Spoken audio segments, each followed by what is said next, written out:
Elektrikten doğalgaza, akaryakıttan köprü geçiş ücretlerine, harçlardan vergilere kadar her şey durmaksızın zam yapılıyor. Hayat pahalılığı ile halk yoksullaştırılıyor. Vatandaşlarımızın pazar fileleri boş, tencereleri boş, cüzdanları boş. Kaybeden kim? 85 milyon kişi. Peki ya kazanan kim? Saray ve yandaşları. Enerji buhranının kahramanı saray iktidarı elektrik zamlarıyla kademeli zulüm politikasını uygulamaya koydu. Bu zamın başrolünü AKP ilçe başkanlığı gibi çalışan EPDK üstlendi. Yani Enerji Piyasası Üst Kurulu üstlendi. Elektrikte kademeli soygunun mağdurları yine işçi, memur, emekli, çiftçi, esnaf oldu. Kademeli zulme dönüşen tarifeyi hayata geçirirken ilk kademeye %52 zam, bir üst kademeye de %127 zam yapmayı ihmal etmedi. Üstüne basa basa söylüyoruz. Dar gelirlere destek olacağını söyledikleri ilk kademeye bile %52 zam yaptılar. Şeytanın bile aklına gelmeyecek bu düzenlemeyle zamlı elektrik faturaları ile vatandaşı çarptılar.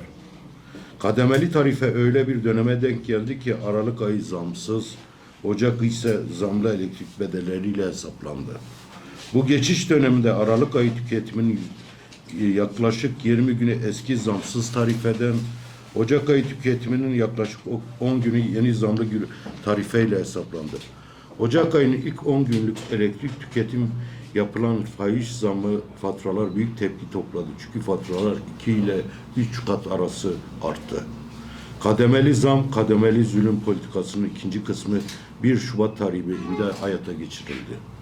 Bu kez AKP Genel Başkanı zaten faiz zam ile yaptığı ilk kademenin 150 kilowatt saat yerine 210 kilowatt saat çıkarılacağını duyurdu. Cumhuriyet Halk Partisi olarak üstüne basa basa kademeli tarife sosyal tarife olmalıdır diye defalarca uyardık. Defalarca düşük kademe zam yapılmadan en az 230 kilowatt saat olmalıdır dedik diye uyarmamıza rağmen herhangi bir eylem yapmadılar. Saray ben yaparım olur zihniyetiyle, ısrarlı, basiretsiz yönetimiyle vatandaşlarımızın bütçesine yeni gedikler açtı. Değişen hiçbir şey olmadı. Elektrik tarifelerinde Cumhuriyet tarihinin en büyük zamları hala yürürlükte.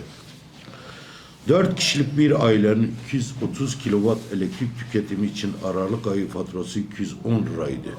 Ocak ayında 370 lira oldu arkadaşlar.